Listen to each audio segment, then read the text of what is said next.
आज के लेक्चर में हम डिस्कस करेंगे about the storage classes in C. Storage classes. जो भी सी का हम वेरिएबल कभी भी यूज़ करते हैं तो वो वेरिएबल जो है वो किसी न किसी टाइप की स्टोरेज क्लास के साथ एसोसिएट होता है। कोई भी हम वेरिएबल यूज़ करें चाहें, हम बोल सकते हैं कि every C variable has a storage class associated with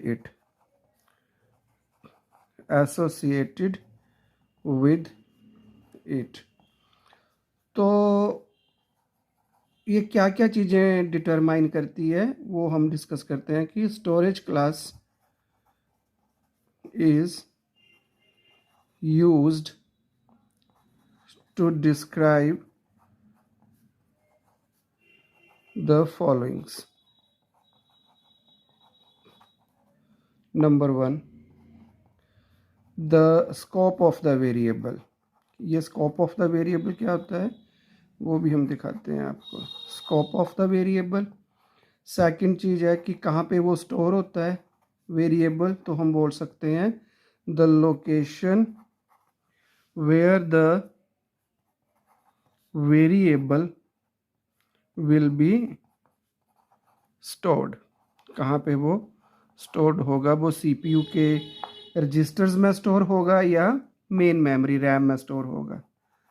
उस वेरिएबल की इनिशियल वैल्यू क्या होगी, the initial value of the variable. Then fourth चीज इज इट्स लाइफ टाइम, कितनी देर वो अलाइव रहेगा वेरिएबल, अलाइव पीरियड उसका, lifetime of the variable. And fifth, that who can assess that variable, who can assess the variable। तो इन सभी properties को describe करने के लिए ही हमें स्टोरेज क्लास की ज़रूरत पड़ती है। अब हम डिस्कस करेंगे नेक्स्ट टॉपिक जो हमारे पास है कि स्कोप ऑफ द वेरिएबल क्या है। What is the scope of the variable. जैसे हमने अभी आपको बताया कि जो लाइफ टाइम है या जो स्कोप है वो क्या क्या है, तो हम उसके लिए डिस्कस करते हैं। First is it's scope. Scope of a variable का क्या मतलब है। स्कोप ऑफ द वेरिएबल क्या है, it is the region, variable region, area in which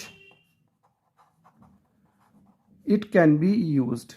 ये कहाँ कहाँ पे किस रीजन में यूज हो सकता है। beyond that region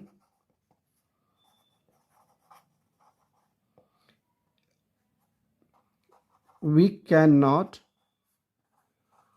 use a variable।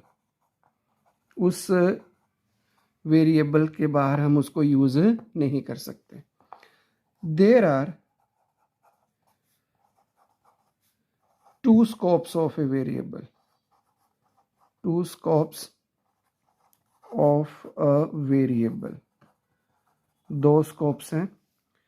First is its local scope. Local scope मतलब लोकल वेरिएबल्स के लिए। लोकल स्कोप मतलब, so local scope is limited to the code or function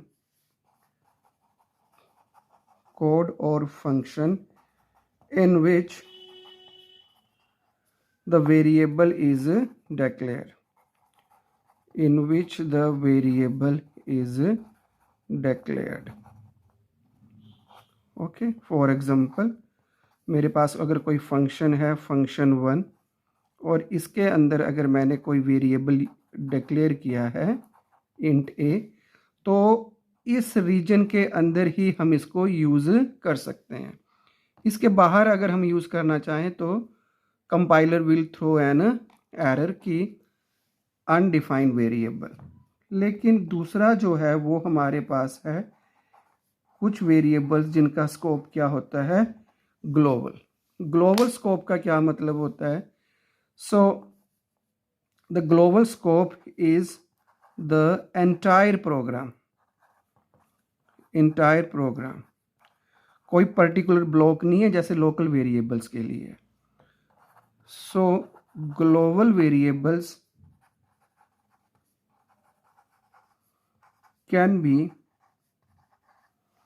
used anywhere throughout the program,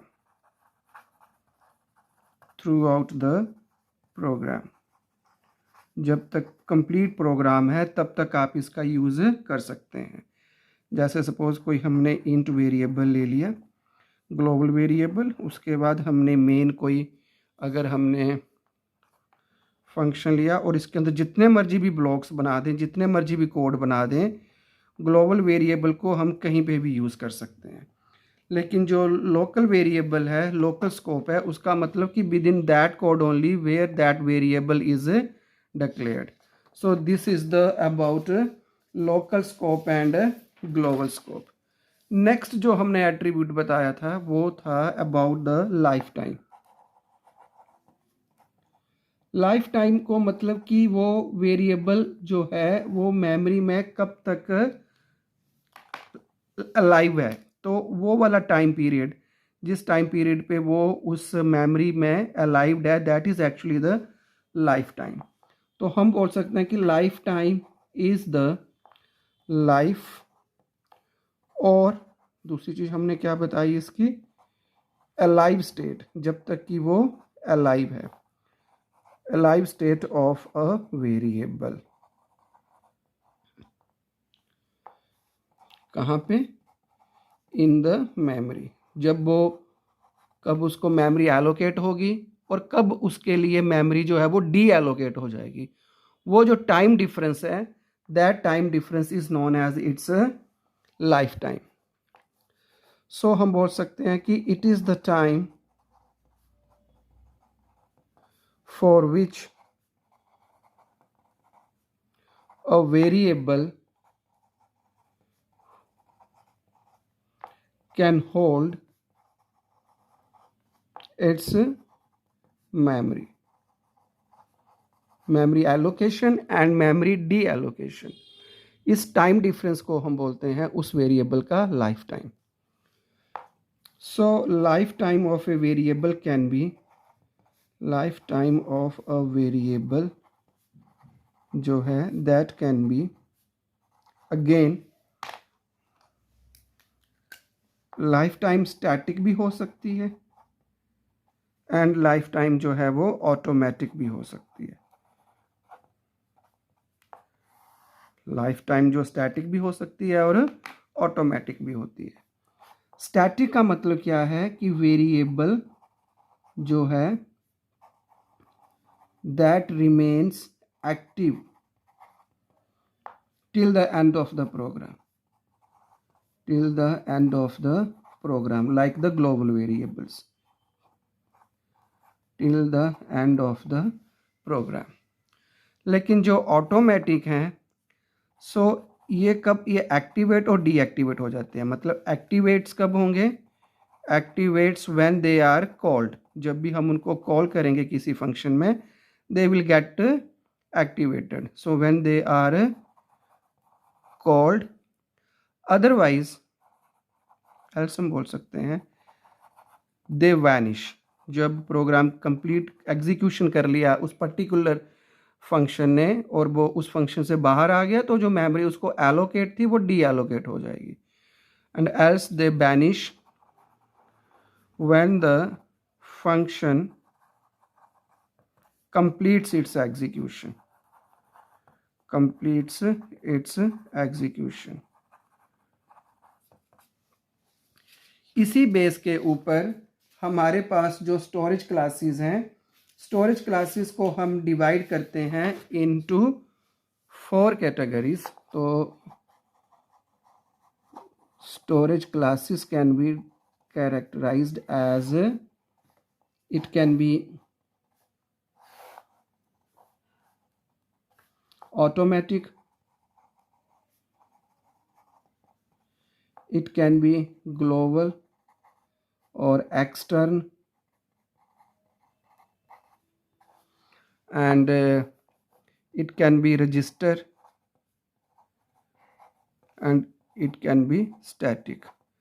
सो ये हमारे पास 4 storage classes हैं जो हम discuss करेंगे वन बाई वन.